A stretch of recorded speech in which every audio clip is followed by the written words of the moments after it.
A good way to identify business and technology trends is by attending conferences and trade shows. So what do recent events like Optech's Innovative LiDAR Solutions Conference and Hexagon 2011 tell us about the future of the surveying and mapping professions? We'll find out in this episode of Side Chats.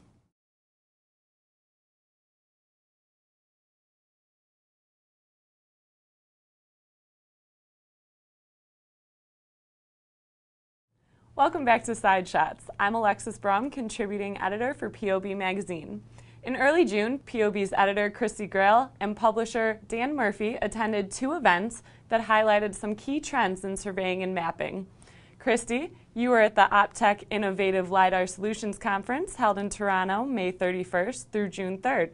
Was there a specific trend that stood out to you at that event?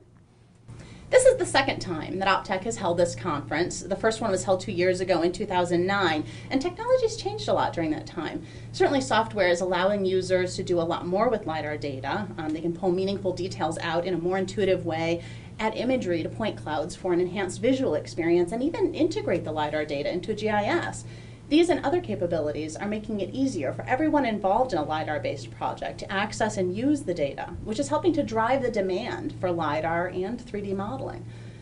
A keynote by Paul Giacobbe of HNTB was really eye-opening because here's an end user of LiDAR data. He works with the 10 mobile mapping service providers from around the country and has gathered LiDAR data for 24 projects so far. Paul's convinced that mobile mapping is becoming the standard for design projects. He's seen the substantial savings it can provide, both in money and in time, and he's actively marketing these benefits to his clients. So I think it's only a matter of time before we see these applications really start to take off. So what about Hexagon 2011? Were there any noteworthy themes at that conference? Well, the big news out of Hexagon, I thought, was the launch of the Leica Geosystems ScanStation C5, which is a Leica time-of-flight scanner available for under $50,000.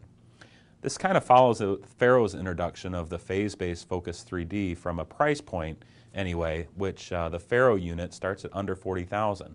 So it's clear that competition is really starting to heat up in the production of lower-cost laser scanners. And I think this could really open up some new doors for firms that have been looking to get into scanning but haven't been able to afford the technology, they've been afraid of the price point, and it's also important that they find the right application for these scanners.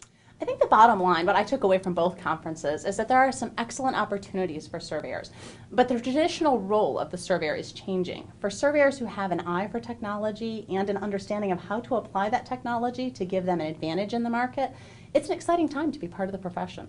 Absolutely. Thanks, Christy and Dan. You can find out more information about the Optech and Hexagon conferences at pobonline.com.